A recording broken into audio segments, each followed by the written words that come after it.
नमस्कार. निवेदक विठ्ठल पवार या माझ्या यूट्यूब चॅनलमध्ये आपल्या सर्वांचं सहर्ष स्वागत. सूत्रसंचालन का शिकायचं हा प्रश्न अनेकांना पडला असेल. मला देखील सुरुवातीच्या काळात हा प्रश्न पडला. सूत्रसंचालन का आणि सूत्रसंचालन कशासाठी? सूत्रसंचालन शिकण्यासाठी अनेक कारणे असू शकतात. त्यापैकी काही महत्त्वाची कारणे या व्हिडिओच्या माध्यमातून सांगतोय. तर सूत्रसंचालन का शिकायचंय या प्रश्नाचं उत्तर या व्हिडिओच्या माध्यमातून मी देणार आहे. संवाद कौशल्यांचा विकास.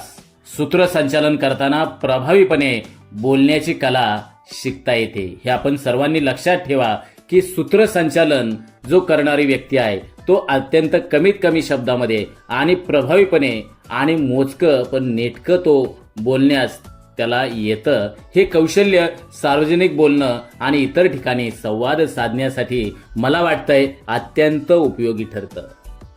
दुसरं आहे आत्मविश्वास वाढवणे. लोकांसमोर तुम्हाला उभे राहून सूत्रसंचालन करणे ही आत्मविश्वास वाढवण्याची बाब आहे. यामुळे आपल्याला वेगवेगळ्या प्रसंगामध्ये स्वतःला सादर करण्याची क्षमता मिळते. 3. व्यक्तिमत्व विकास. सूत्रसंचालन करताना शब्दफेक, आवाजाचा चढउतार, देहबोली यांचा समन्वय साधावा लागतो, ज्यामुळे व्यक्तिमत्व विकास होत असतो. 4. नेतृत्व गुण विकसित करणे.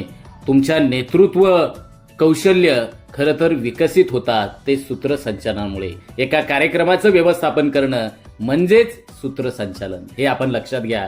यामुळे तुमच्याकडे असणाऱ्या नेतृत्व गुणांची जोपासना सूत्रसंचालनामुळे होत असते.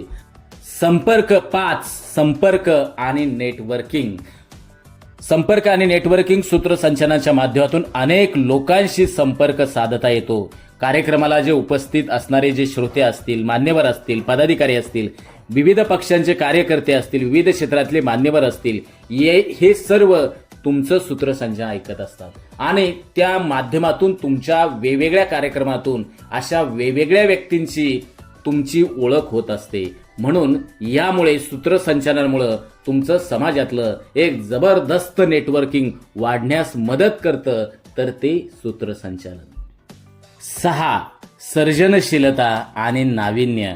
कार्यक्रमामध्ये रस निर्माण करणे, नवीन गोष्टींचा समावेश करणे हे सूत्रसंचालनात शिकता येते.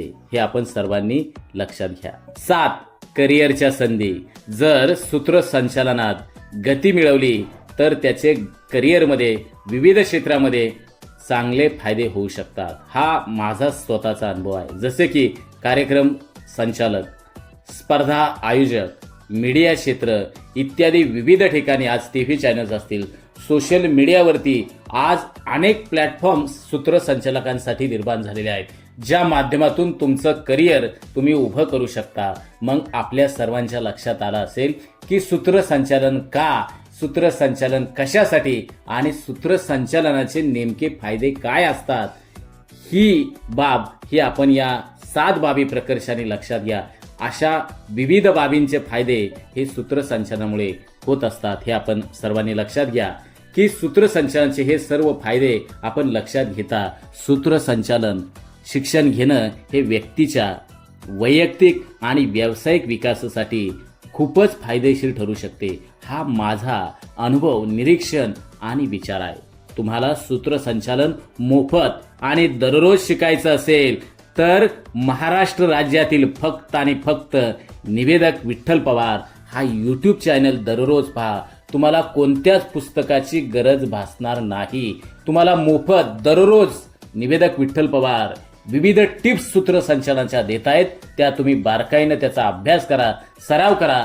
तुम्ही देखील प्रभावी सूत्रसंचालक ठरताल आणि सूत्रसंचालनाचे हे महत्त्व आपण लक्षात घेऊन चला, मला सूत्रसंचालनात करिअर करायचंय. आमच्या चॅनलवर नवीन असाल तर सबस्क्राईब बटनावर क्लिक करा आणि बेल आयकॉन प्रेस करा.